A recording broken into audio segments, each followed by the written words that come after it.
Hello बच्चों, चलिए प्रश्न को देखते हैं। प्रश्न है, कथन दिया गया है असेशन स्थिर ताप पर एक तनु विलयन का परासरण दाब उसके सांद्रण के व्युत्क्रमानुपाती होता है।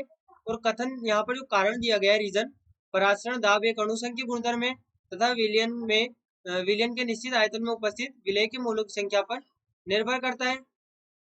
बात करें विकल्प की, तो विकल्प ए में हमें दिया गया है कि कथन और कारण दोनों सत्य है और जो कारण है वो कथन का सही व्याख्या है। वहीं पे विकल्प बी हमें दिया गया है कि कथन और कारण दोनों सत्य है लेकिन जो कारण है वो कथन की सही व्याख्या नहीं है। वहीं पे विकल्प सी हमें दिया गया है कि ए सत्य है और आर यहाँ पर असत्य है, यानी कि कथन सत्य है और कारण गलत है। और विकल्प डी की बात करें तो विकल्प डी दिया गया है ए गलत है, जबकि जो कारण है यहाँ पर वो सत्य है।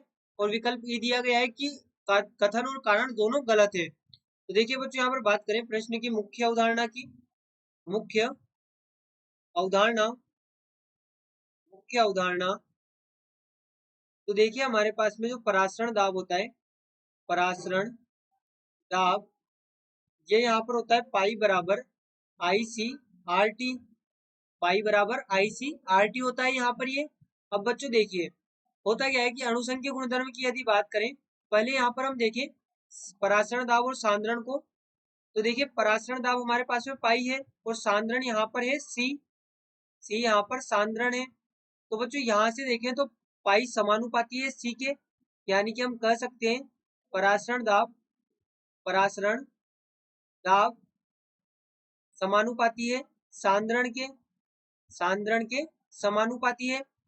तो बच्चों यहाँ से हम कह सकते हैं कि हमारे पास में कथन तो गलत है। क्यों? क्योंकि परासरण दाब समानुपाती व्युत्क्रमानुपाती नहीं है।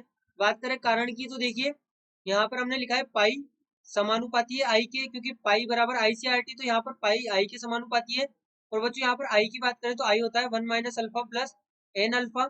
और यदि हम यहाँ पर अल्फा को 100% मान लें, यदि हम यहाँ पर अल्फा को 100% मान लें तो आई बराबर एन हो जाएगा।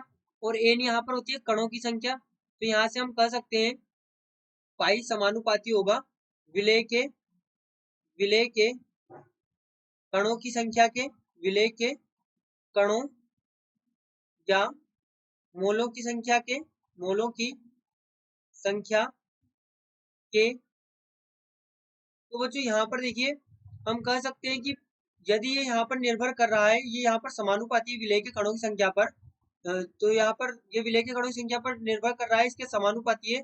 तो हम कह सकते हैं कि अणुसंख्यक गुणधर्म होगा, क्योंकि अणुसंख्यक गुणधर्म वे गुणधर्म होते हैं जो कि विलयन में उपस्थित जो विलय के कण है उनकी संख्या पर निर्भर करते हैं या उनके मोलों की संख्या पर निर्भर करते हैं। तो बच्चों यहाँ पर हमारे पास में जो कथन है वो तो गलत होगा, कथन तो हमारे पास में गलत होगा क्योंकि सांद्रण समानुपाती होता है, व्युत्क्रमानुपाती नहीं होता। लेकिन जो कथन के बाद हमें कारण दिया गया है, कारण हमारे पास में सही है, कारण हमारे पास में सही है। क्यों? क्योंकि हमें पता है कि जो परासरण दाब है ये यहाँ पर अणुसंख्यक गुणधर्म होता है, क्योंकि विलय के कणों की संख्या पर निर्भर कर रहा है। तो बच्चों यहाँ से हम कह सकते हैं कि हमारे पास में ए तो गलत है लेकिन आर यानी कि कथन सही है। यहाँ पर हम लिख सकते हैं कथन गलत है, कथन गलत है लेकिन कारण कारण सत्य है, कारण सत्य है। तो बच्चों यहाँ से हमारा विकल्प डी सही उत्तर होगा।